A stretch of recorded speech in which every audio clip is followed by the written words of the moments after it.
बचपन में ही मोहन के पिताजी की एक्सीडेंट से मौत हो गई थी। अब वो और उसकी माँ एक गांव के छोटे से घर में रहते हैं। उनके पास जायदाद के नाम पर 2 बीघा जमीन थी और उसकी माँ भी बहुत बीमार रहती थी। इतना पैसा बचाने के बाद भी माँ के इलाज का पैसा नहीं जमा कर पा रहा और जायदाद के नाम पर मेरे पास सिर्फ 2 बीघा जमीन है। एक काम करता हूँ, गांव वालों से थोड़ी मदद ले लेता हूँ, कोई ना कोई मदद तो कर ही देगा।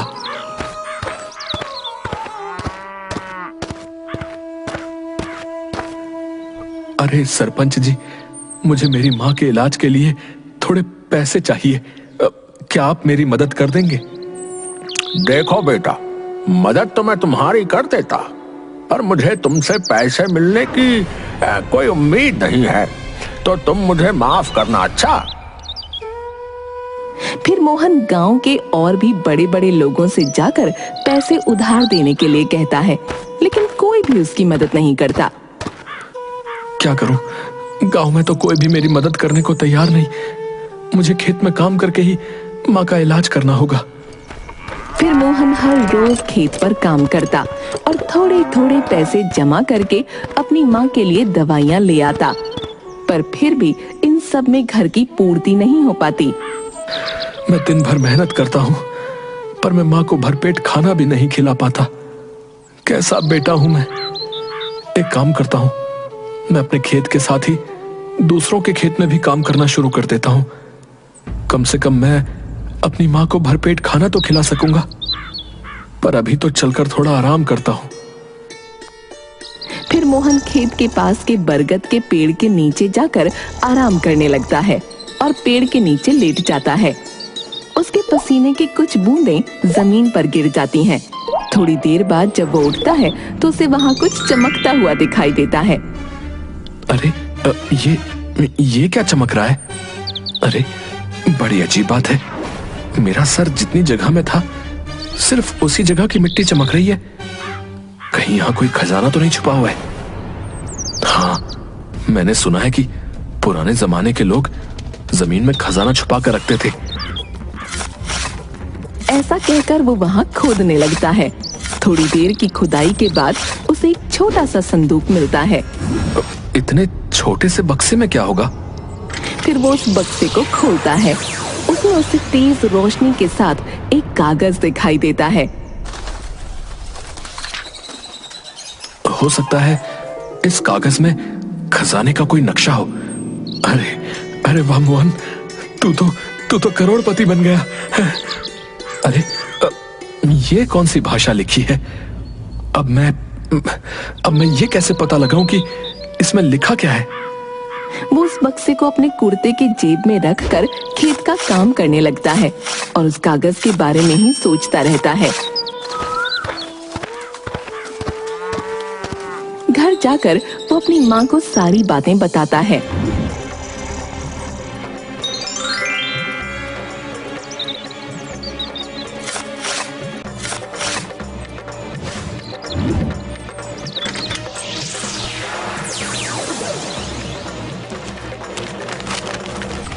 पर माँ, इसमें जो लिखा है वो मुझे बिल्कुल समझ में नहीं आ रहा। पता नहीं कौन सी भाषा में लिखा है। एक काम कर, तू इस कागज को लेकर बड़े से वैद्य के पास चला जा। उन्हें बहुत सी भाषाओं का ज्ञान है, वो बहुत ही भरोसेमंद भी है। हाँ माँ, बात तो तुम सही कह रही हो। फिर वो उस कागज को लेकर बड़े वैद्य जी के पास चला जाता है। आओ मोहन, बैठो। साधना की तबीयत कैसी है? तबीयत तो वैसी ही है जैसी पहले थी। वैसे वैद्य जी, मुझे आपसे कुछ जरूरी बात करनी है। वैद्य जी, मेरे खेत के पास जो पुराना बरगद का पेड़ है उसके नीचे से ये मिला। मैं चाहता हूं कि आप मुझे ये पढ़कर बता दें। अरे इसमें कौन सी बड़ी बात है, लाओ वो कागज मुझे दो। अरे इसमें तो किसी जादुई खिचड़ी के बारे में लिखा है। क्या जादुई खिचड़ी? फिर कागज में देखकर मोहन को उस जादुई खिचड़ी की विधि और सामग्री बताते हैं। पर वैद्य जी, इस जादुई खिचड़ी में ऐसी क्या खास बात है? बेटा, इसमें ऐसा तो कुछ नहीं लिखा है, पर मैं तुम्हें अपनी सूझबूझ से पता करके जरूर बताऊंगा। वैद्य जी का एक चेला बाहर खड़े होकर वैद्य जी और मोहन की बातें सुनने की कोशिश करता है। बात तो किसी खिचड़ी की कर रहे थे, पर कुछ समझ नहीं आया। मुझे पता लगाना ही पड़ेगा। मोहन वैद्य जी के कमरे से बाहर निकल रहा था, तब बिट्टू मोहन की तरफ बहुत ही अजीब तरीके से देख रहा था और मोहन ने भी इस बात को नोटिस कर लिया था। वो चुपचाप वहाँ से निकल जाता है। मुझे ऐसा क्यों लगता है कि इस बिट्टू ने हमारी बातें सुन ली। खैर, जो भी है, मुझे खिचड़ी के लिए वैद्य जी के बताए हुए सामान का इंतजाम करना होगा। फिर वो बैठकर सामान की लिस्ट बनाना तैयार करता है और पैसों का हिसाब लगाता है। वो सब तो ठीक है, पर खिचड़ी के लिए पैसे भी इकट्ठे करने हैं। अब तो मैं इस खिचड़ी को बनाकर ही दम लूंगा। आखिर पता तो चले कि ऐसी कौन सी खास बात है इस जादुई खिचड़ी में। माँ, मुझे वैद्य जी ने उस कागज के रहस्य के बारे में बता दिया। अच्छा, तो क्या पता चला? माँ, उस कागज में किसी जादुई खिचड़ी की विधि है। क्या जादुई खिचड़ी? हाँ, वैद्य जी ने मुझे उसकी विधि बताई है। पर इसमें ऐसी क्या खास बात है? वो तो अब भी पता नहीं चला माँ। उस खिचड़ी को लेकिन मैं बनाकर ही दम लूंगा। अरे बेटा, क्या हुआ? तू अचानक इतना परेशान क्यों हो गया? पर माँ, खिचड़ी को बनाने में तो पैसे लगेंगे और मेरी जो भी कमाई है वो तो सब घर के खर्चे में और तुम्हारे इलाज में ही खत्म हो जाते हैं। एक काम कर, मेरी अटैची खोल, उसमें 2 सोने के मोती हैं। उन्हें बेचकर तुझे इतने पैसे तो मिल ही जाएंगे कि वो खिचड़ी तैयार हो जाए। पर माँ, तेरे मोती कैसे बेच सकता हूँ? अरे बेटा, मैं इन 2 मोतियों का क्या ही कर लूंगी। और वैसे भी अगर मेरा बस चले तो मैं तेरे आगे पूरे जहां की खुशियां लाकर रख दूं। पर मैं तो सिर्फ तुझे 2 मोती ही दे रही हूँ। और वैसे भी पता लगाना है ना कि उस जादुई खिचड़ी में ऐसी कौन सी खास बात है। हाँ माँ, बात तो तुम सही कह रही हो। फिर मोहन साधना की अटैची में से वो दोनों सोने के मोती निकाल लेता है और मुंशी के पास पहुंचकर उन्हें बेच आता है। मोहन उन पैसों से खिचड़ी में लगने वाली सारी सामग्री और औषधियां खरीद लेता है। मैंने सारी सामग्री तो खरीद ली, पर जो वैद्य जी ने एक खास जड़ी बूटी बताई थी वो तो मुझे कहीं मिली नहीं। अब एक काम करता हूँ, ये सारा सामान लेकर वैद्य जी के पास ही जाता हूँ और उसके बाद फिर उन्हीं से पूछ लूंगा। मोहन को आता देख वैद्य जी अपने सभी चेलों को वहां से बाहर जाने को कहते हैं। मोहन वैद्य जी के पास आकर दरवाजा लगा लेता है। वैद्य जी, ये देखिए, मैं सारी सामग्रियां ले आया। अब आप मुझे बता दीजिए इन्हें कैसे और कितनी मात्रा में खिचड़ी में मिलाना है। और हाँ, मुझे एक जड़ी बूटी नहीं मिली, उसके बिना खिचड़ी नहीं बन सकती। वो कागज तुम्हारे पास होगा ना, वो मुझे दो। फिर मोहन वैद्य जी को कागज दे देता है। नहीं, वो जड़ी बूटी बहुत ही खास है। इसमें लिखा है कि उस जड़ी बूटी के बिना उस खिचड़ी का कोई महत्व नहीं रहेगा। सारी जड़ी बूटियां जरूरी हैं। पर वो जड़ी बूटी मुझे मिलेगी कहां? तुम यहां से उत्तर की तरफ करीब 1 कोस दूर जाओगे तो तुम्हें एक पहाड़ पर वो औषधि मिलेगी। पर ध्यान रखना, सूरज डूबने से पहले ही वो औषधि ले आना, क्योंकि रात के अंधेरे में वो औषधि गायब हो जाती है। ठीक है, तो मैं अभी उस औषधि को ढूंढने के लिए निकलता हूं।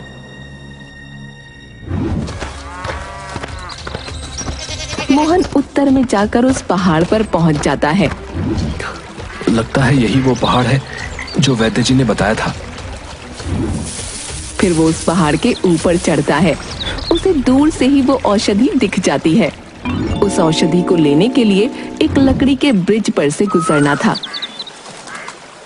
इस पुल को तो देखकर लग रहा है कि ये बहुत पुराना है, पर कितना मजबूत है, अभी तक भी टिका हुआ है। फिर वो उस ब्रिज पर चलने लगता है। एक दो कदम चलने के बाद पुल टूट जाता है और मोहन नीचे नदी में गिर जाता है। जैसे तैसे तैरकर मोहन नदी के किनारे पहुंच जाता है और फिर से उसी जगह पर पहुंचता है। ये पुल तो टूट गया, अब मैं औषधि कैसे लूंगा? और थोड़ी देर में सूरज भी डूबने वाला है। क्या करूं, क्या करूं? फिर वो अपने आसपास देखता है। उसे पेड़ की एक मोटी बांस की लंबी टहनी दिखाई देती है। वो जाकर बांस की लंबी टहनी खींच कर ले आता है और दोनों पहाड़ के बीच में रख देता है और उस पर चलकर दूसरी तरफ पहुंच जाता है।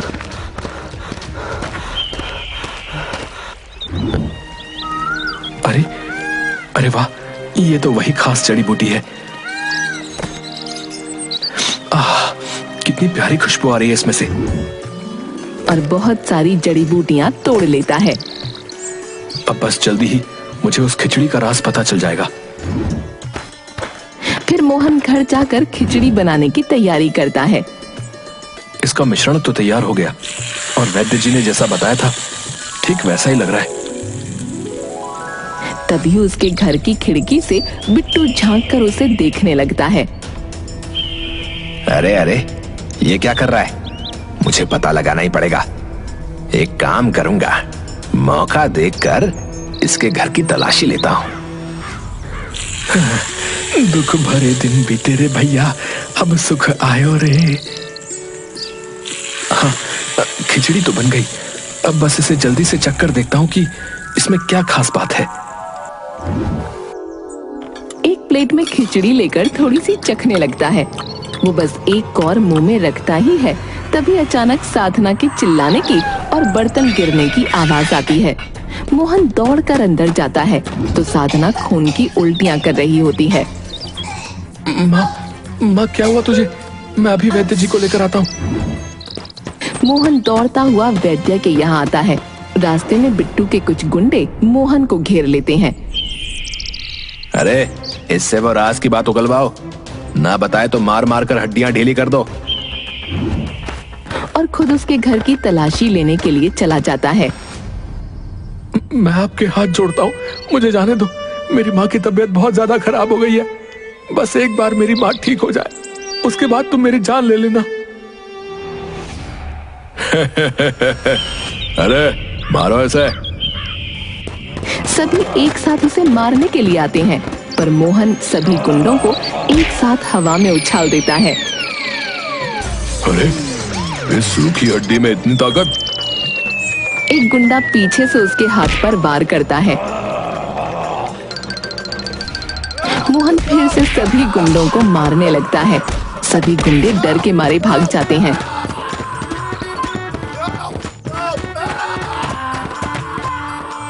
दूसरी तरफ बिट्टू मोहन के घर पहुंचता है।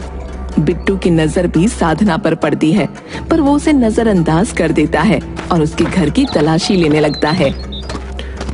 आखिर उस बक्से में ऐसी कौन सी खास बात है जो वैद्य जी हमारे सामने नहीं कर रहे थे? तभी उसकी नजर खिचड़ी पर पड़ती है। अरे वाह, खिचड़ी! वो थोड़ी सी खिचड़ी चखकर उसे थूक देता है। थू थू। थू, ये क्या बनाया है? इसे तो खाना भी बनाना नहीं आता।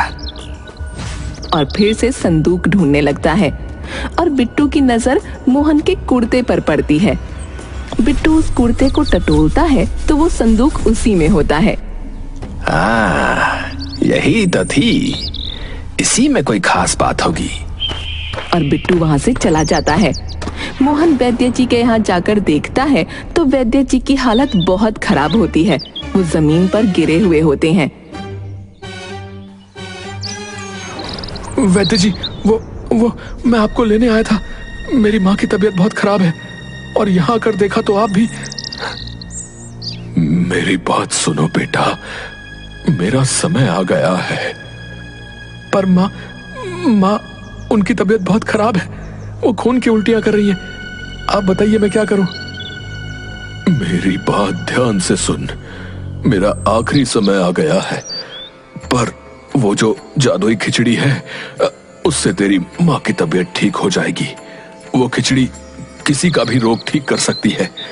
बस उस खिचड़ी को अच्छे काम के लिए ही इस्तेमाल करना, नहीं तो वो खिचड़ी बुरा असर भी कर सकती है।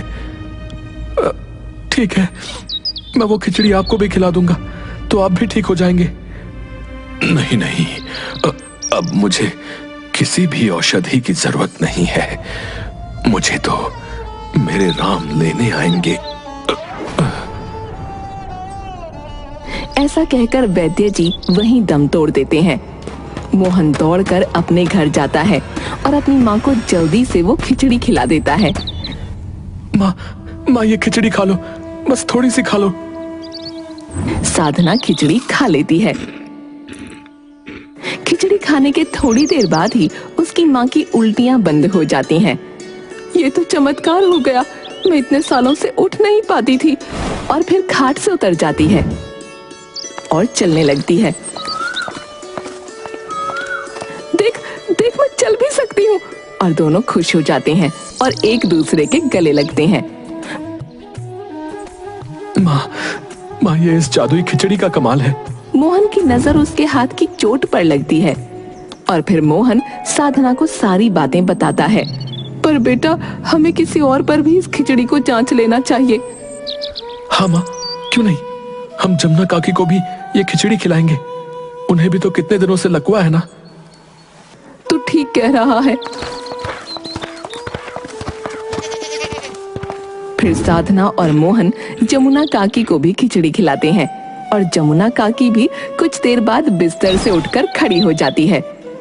बेटा, ये तूने कौन सी औषधि खिला दी? सभी डॉक्टरों ने हाथ खड़े कर दिए थे, पर तूने तो चमत्कार ही कर दिया। अरे काकी, अभी चमत्कार तो आपने देखा ही नहीं है।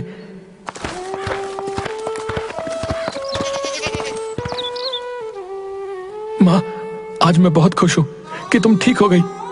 माँ, वैसे मैं क्या सोच रहा था कि जैसे इस खिचड़ी ने आपको ठीक कर दिया और जमुना काकी को ठीक कर दिया, तो क्यों ना मैं इस खिचड़ी से और भी लोगों को ठीक कर दूं। मैं खिचड़ी बनाऊंगा और एक ठेला लगाऊंगा, जिससे सभी लोगों को इलाज भी मिलेगा और मेरी थोड़ी बहुत कमाई भी हो जाएगी। हाँ बेटा, बात तो सही है। हाँ, और मैं उस खास जड़ी बूटी को अपने खेत में लगा दूंगा, जिससे मुझे बार बार तकलीफ भी नहीं उठानी पड़ेगी। अच्छा, तो ये किसी जादुई खिचड़ी के बारे में है। इनकी यही खिचड़ी चल रही थी अब से। मोहन सारी सामग्री इकट्ठी करके फिर से खिचड़ी बनाता है और ठेला लगा लेता है। ठेले पर लिखता है जादुई खिचड़ी वाला, और देखते ही देखते आग की तरह बात पूरे गांव में फैल जाती है। मोहन हर किसी को कम से कम पैसों में खिचड़ी देने लगता है। मोहन की खिचड़ी के बारे में सुनकर एक औरत, जिसे सालों से कमर का दर्द था, वो मोहन के ठेले पर अपने बेटे के साथ आती है। भाई, मैं तुम्हारी खिचड़ी के बारे में सुनकर बहुत दूर से आई हूँ। क्या सच में तुम्हारी खिचड़ी सभी रोगों का इलाज करती है? अरे माँ जी, ये लीजिए, आप पहले मेरी खिचड़ी खाकर तो देखिए। फिर वो औरत खिचड़ी खा लेती है। अरे बेटा, मुझे खिचड़ी खाकर बहुत अच्छा लग रहा है और मेरा दर्द वो भी अचानक छूमंतर हो गया। और फिर वो औरत व्हील चेयर से उठ खड़ी होती है और मोहन के पास आकर उसके पैर छूकर रोने लगती है। बेटा, मैं कितने ही सालों से कमर दर्द की वजह से दुख पा रही थी, पर आज सिर्फ तेरी वजह से मैं ठीक हो गई। अरे माँ जी, ये आप क्या कर रही हैं? ये सब मेरा नहीं, ये खिचड़ी का कमाल है। बिट्टू भी ये सब होते हुए देख रहा था। अच्छा, तो ये खास बात है उस जादुई खिचड़ी में। अब तो मुझे भी ये खिचड़ी बनानी पड़ेगी। मैं इससे भी अच्छी खिचड़ी बनाऊंगा। बिट्टू कागज में पढ़कर खिचड़ी की विधि देखता है। अच्छा, तो ऐसे बनाते हैं जादुई खिचड़ी। वो जाकर सारा सामान ले आता है और उस कागज से मिलाने लगता है। खिचड़ी के लिए सारा सामान तो आ गया, पर ये कौन सी जड़ी बूटी है? अजी छोड़ो, एक जड़ी बूटी ना होने की वजह से क्या ही फर्क पड़ने वाला है। ये खिचड़ी बनाकर मैं सबसे बड़ा वैद्य बन जाऊंगा। बिट्टू भी खिचड़ी बना लेता है और मोहन के ठेले के सामने जाकर, अरे सुनो सुनो, अरे गांव वालों देखो, मैं भी जादुई खिचड़ी बना सकता हूँ भैया। बिट्टू भीड़ में खड़े एक आदमी को उसकी खिचड़ी खिलाता है। ये लो खाओ और खाकर देखो कि किसकी खिचड़ी ज्यादा अच्छी है। फिर वो आदमी उस खिचड़ी को खाता है। कैसा महसूस हो रहा है? कुछ आराम मिलाया नहीं? अरे अरे, तुमने इस खिचड़ी में क्या मिला दिया है भाई? अरे तुम्हारी इस खिचड़ी से तो मुझे जुलाब लग गया। ना जाने क्या उलझुल खिचड़ी में डाल दिया और आया जादुई खिचड़ी बनाने वाला। अरे मारो इसे, मारो।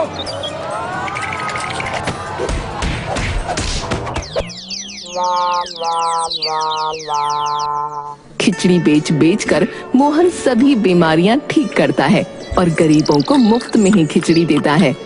इस तरह मोहन की हालत भी सुधर गई और उसने गांव में एक बड़ा मकान और 25 बीघा जमीन और भी खरीद ली।